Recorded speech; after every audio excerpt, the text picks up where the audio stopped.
জাদুটোনা কিভাবে নষ্ট করবেন। অনেক সময় আমাদেরকে ব্ল্যাক ম্যাজিক করা হয়, জাদুটোনা করা হয়।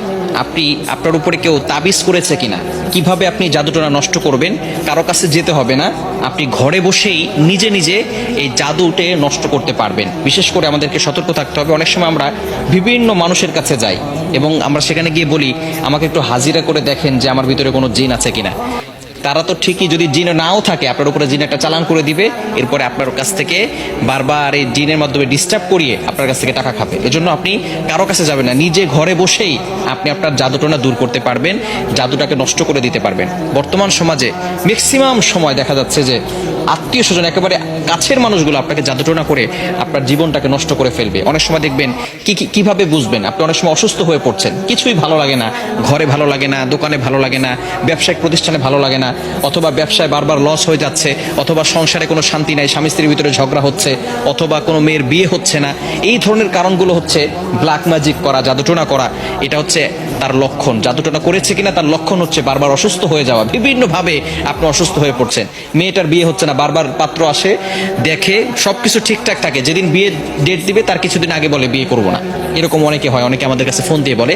এটা হচ্ছে ব্ল্যাক ম্যাজিক, জাদুটোনার একটি অন্যতম লক্ষণ। এরকম লক্ষণ যদি আপনার ভিতরে থেকে থাকে তাহলে আপনি জাদুটোনা কিভাবে নষ্ট করবেন আজকে বলে দিব। আপনারা খুব সুন্দর করে প্র্যাকটিক্যালি দেখাবো ইনশাল্লাহ। আপনি দেখে এটা যদি প্র্যাকটিস করেন ইনশাল্লাহ, জাদুটোনা যদি থেকে থাকে তাহলে আপনি নিজেই এটা করলে আপনার জাদুটোনা কেটে যাবে। ব্ল্যাক ম্যাজিক করে আপনাকে কেউ ক্ষতি করতে পারবে না এবং এরপর থেকে আপনাকে কিছু আমল করতে হবে। আচ্ছা, আমি আপনাদেরকে দেখাচ্ছি। কলম আছে নাকি কারো কাছে? এই যে একটা কলম। সর্বপ্রথম আপনি যে কাজটা করবেন, প্রথমে অজু করবেন। অজু করে আপনি সূরাতুল ফাতিহা একবার পড়বেন, সূরা ফালাক একবার পড়বেন, সূরা নাস একবার পড়বেন, সূরা ইখলাস একবার পড়বেন। এরপরে আয়াতুল কুরসি পড়বেন। প্রথমে সূরা ফাতিহা একবার, এরপরে সূরা ফালাক একবার, সূরা নাস একবার, এরপরে সূরা ইখলাস একবার, আয়াতুল কুরসি একবার। এটা পড়ার পরে এরপর আপনি একটা চেয়ারে বসবেন।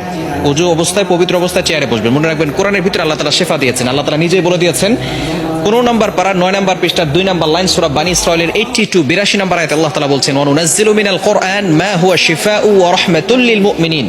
আমি আল্লাহ তাআলা মুমিনদের জন্য কোরআনটা শিফা স্বরূপ নাজিল করে দিয়েছি।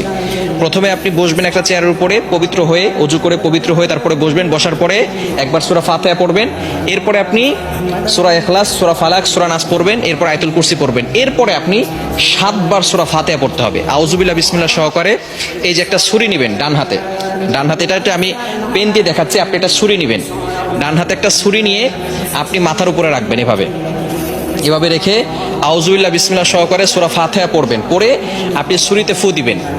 ছুরিতে ফু দেওয়ার পরে এরপরে ছুরিটা শরীরের সাথে টাচ করবেন না। টাচ না করে আপনি একেবারে সোজা কপাল থেকে নাক বরাবর, বুক বরাবর 2 পায়ের মাঝখানে রাখবেন।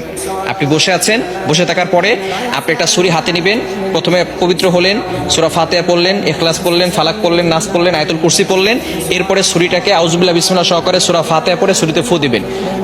ফু দিয়ে এরপরে ছুরিটা এভাবে নেবেন, সোজা, টাচ করবেন না, শরীরের সাথে টাচ না করে সোজা আপনি নিজে 2 পায়ের মাঝখানে রাখবেন। বুঝা গেছে?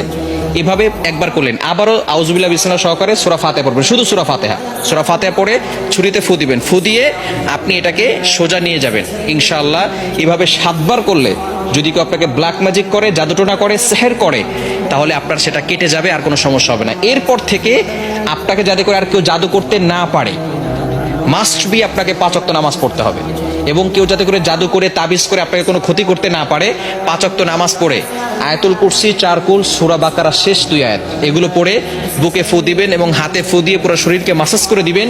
ইনশাআল্লাহ আপনার শরীর বন্ধ থাকবে এবং রাতের বেলা ঘুমানোর সময় ওযু করে ঘুমাবেন, এই আমল করে শরীর বন্ধ করে ঘুমাবেন। ইনশাআল্লাহ দুনিয়ার কোনো শক্তি আপনাকে কোনো ক্ষতি করতে পারবে না। আল্লাহ তাআলা আপনাকে প্রটেক্ট করবেন, আল্লাহ তাআলা আপনাকে হেফাজত করবেন। দুনিয়ার দুষ্ট জিন বলেন, মানুষ শয়তান বলেন, জিন শয়তান বলেন, সকল ধরনের দুষ্টমি থেকে এবং দুষ্ট জিন থেকে আল্লাহ তাআলা আপনাকে হেফাজত করবেন। আল্লাহ তাআলা আমাদের সকলকে এটা সুন্দরভাবে বুঝে আমল করার তৌফিক দান করেন।